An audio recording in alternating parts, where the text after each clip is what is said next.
بسم الله السلام عليكم. معنا اليوم طريقة توصيل الدريجر فنتليتر الترانسبورت فنتليتر على النون انفيزيف. للشرح وكذا عشان اسهل نبي نتكلم في اللغة الانجليزية عشان ما يكون فيه تضارب ويستفيد الجميع ان شاء الله.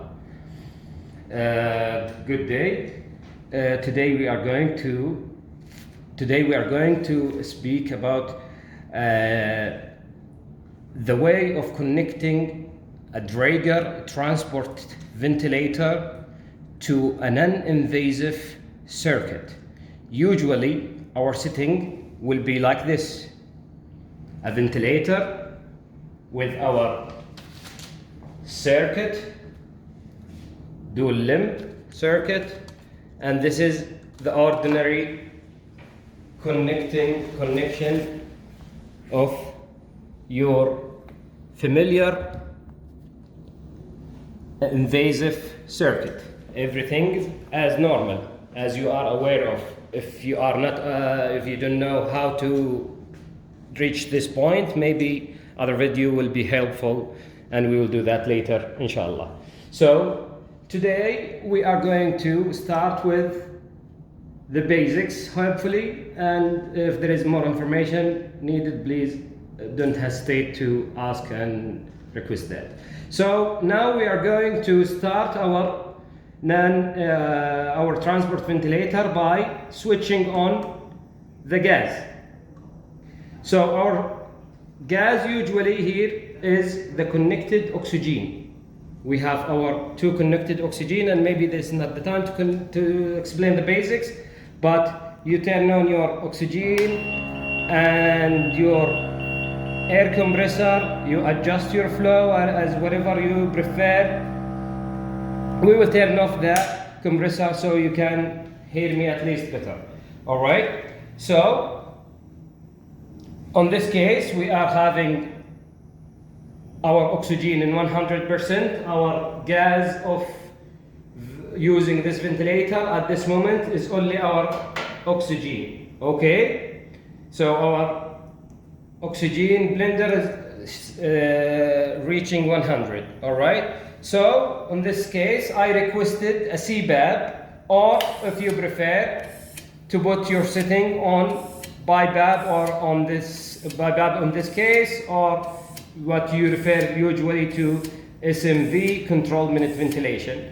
You are going to adjust your high and low pressures by manipulating your regular valve for the peak and for the beep. In this case, I would like to have my patient on 20 .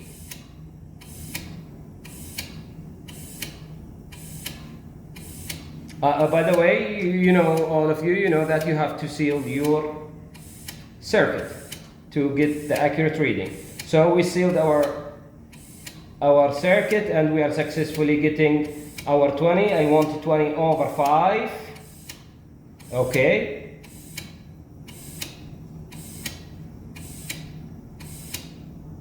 So our ventilator is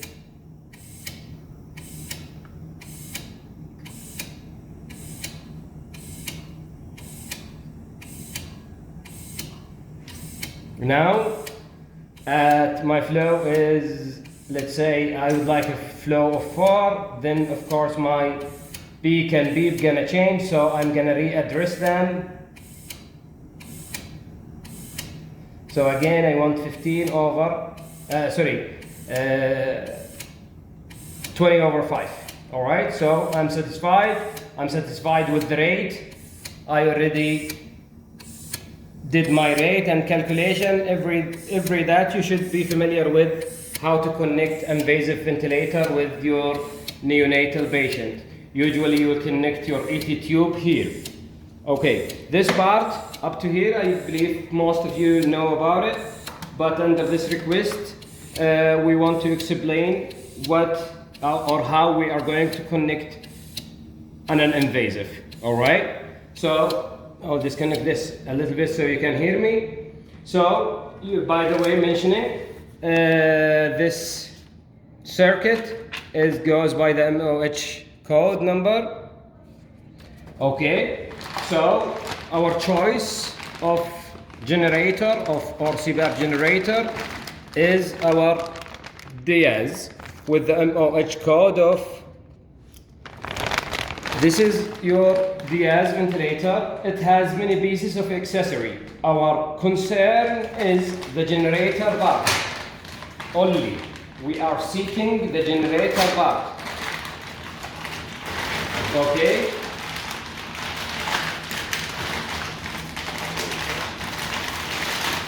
So inside the bag, you have your tiny or the specialized generator bag. Okay? We do not need this remaining circuit on this application. We need it everywhere else, but in this application we're gonna save them. We're gonna work on this part. We mentioned the MOH code number. All right, so instead of opening, I already have one open. So the same thing here, it's this one. All right, it's inside this bag.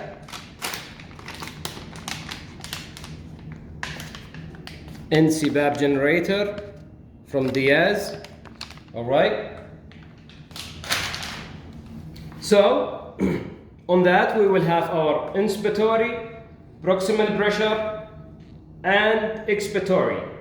Usually in our settings, in NICU, we like to have our inspiratory passive. But on this case, we are going to connect all of the three parts. How we are going to connect the three parts? We are going to come here. All right? We're going to disassemble the T-piece first. We don't want the T-piece. We are going to have non-invasive, correct? After that,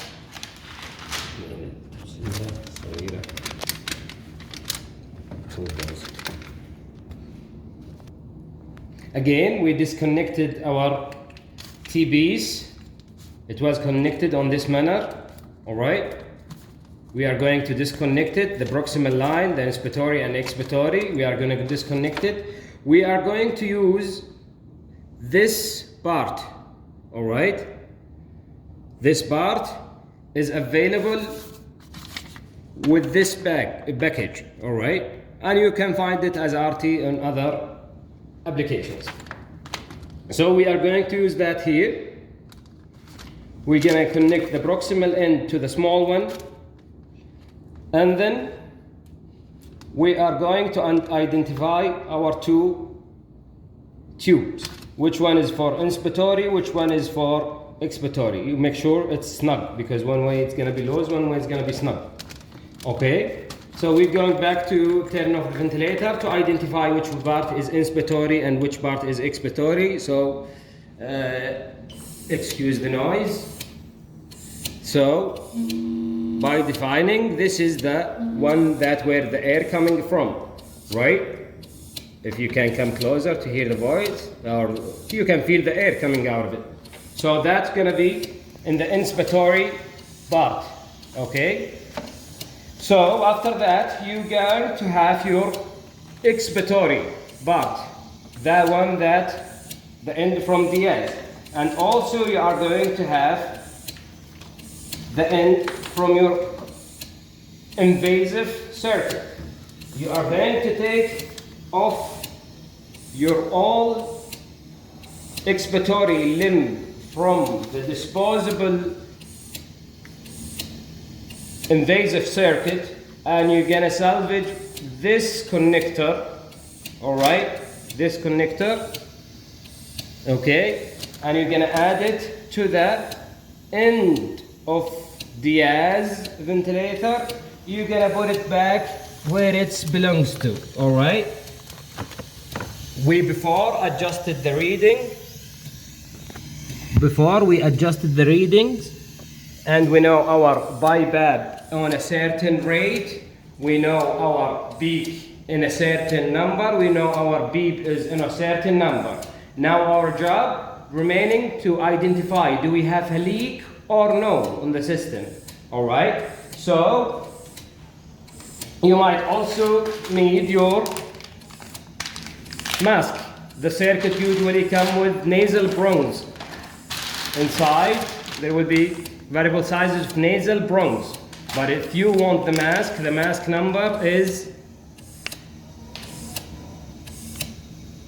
okay, 3 sizes are available under the Ministry of Health. All right? So let's say you're gonna use your mask. Okay, you seal your mask. Okay, the mask is correct. Now I'm going to exclude, and at the same time, so I'm going to exclude, seal the generator, and I'm seeking, or I'm looking for a little change on the manometer pressure reader. All right, so I will do that while you guys are looking here. All right, if I can bring it closer. Okay, so look at the change is going to happen at, you see that little change? You see that little change? So I will increase the flow, it will make it appear more. You see that? You see that change? Now you have no leak. Your previous settings are correct. Your rate is correct. Your BIB are correct. Or if you want a CBAB, your BIB will be correct as you adjust it on the invasive circuit. Now, the only thing you are looking for is a dip on the needle. If you see that, you have a sealed system. You achieved a sealed system, your transportation will be safe, and we wish you a good day.